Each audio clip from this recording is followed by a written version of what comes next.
nearly 300 years, humans thought they were alone in the Koprulu sector. They were wrong.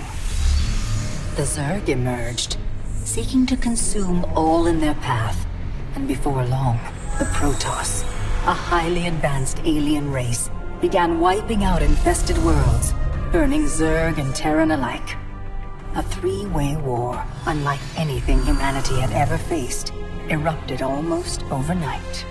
All the while, a human civil war raged. Marshal Jim Raynor vowed to oppose the corrupt dictator Arcturus Minsk for the betrayal of the woman he loved, Sarah Kerrigan. Boys, how about that evac? Damn you, Arcturus. Don't do this. It's done.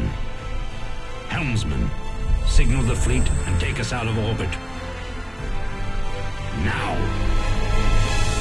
Kerrigan, a loyal operative, was left to die at the hands of the Zerg.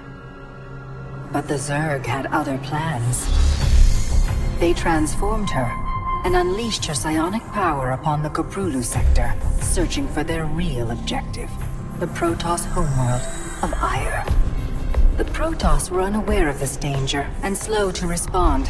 Their rulers, the Conclave, had dispatched Executor Artanis to hunt for Tassadar, a commander who had refused to wipe out infested Terran worlds. They crossed paths with a Dark Templar mystic, whose kind was considered heretics by the Conclave. Through great effort, Zeratul convinced Tassadar and Artanis that he was not their enemy. Together they rallied more Protoss from both factions against the Zerg. Despite the Conclave's fury, they achieved significant victories against the Swarm. But when Zeratul struck down one of the Overmind's Cerebrits, his own mind was left vulnerable.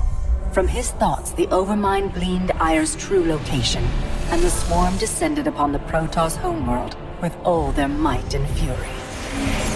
It was Tassadar who kept the Templar from extinction that day. Using the power of both the Templar and the Dark Templar, he sacrificed himself to kill the Overmind. Ire was lost, but Artanis led the survivors to the Dark Templar's homeworld of Shakuras. Old prejudices were set aside. The Templar were now in the Dark Templar's debt. Without the Overmind, the Swarm fractured. Kerrigan sought control of all the Zerg, even enlisting the aid of old friends and enemies like Raynor, Mengsk, and Zeratul. Once her rule was uncontested, the Queen of Blades betrayed them all. Billions of humans and Protoss were killed. The Zerg stood unchallenged, but to the relief of all, the war seemed to end there.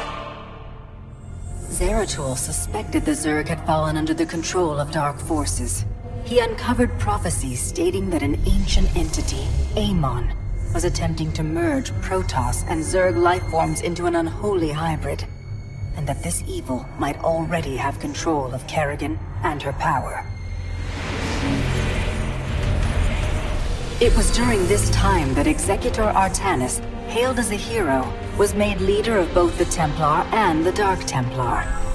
As Hierarch, Artanis united both factions and promised to one day reclaim the glory they had lost on Ire. But such unity is only a dream for Jim Raynor. Mengsk still rules, and Raynor's small rebellion has counted for nothing against the Dominion's propaganda machine. Perhaps it is time for a new strategy.